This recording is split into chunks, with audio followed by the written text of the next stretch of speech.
على ركلة جزاء مالتي، إذا ما فيها ضربة جزاء يشوفها، يعاود يشوفها، يتأكد منها ويعاود يصرح المباراة اللي بعدها، يصرح يشوف إذا فيها ولا لا. أكيد المدافع صاد رشدي أكيد بيطيح في الدقيقة الأخيرة، أكيد أي فرصة ليا باش نجيب ضربة جزاء.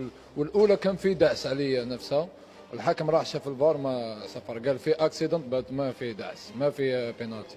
والثانيه كان واضحه قدام الحكم، المفروض ما يروح يشوف الفار، كانت واضحه. عديت اللاعب عرقلني وكانت ضربه جزاء. اكيد انا داخل في المنطقه، اكيد احوس على ضربه جزاء، اسوي شيء اخر دقيقه. المدافع طاح في الفخ مثل ما نقول، وضربني وطحت ضربه جزاء. هذا ذكاء مهاجم، ولكن اليوم كنت خارج شوي مود المباراة أنت مع محمد مناعي، إيش اللي حصل؟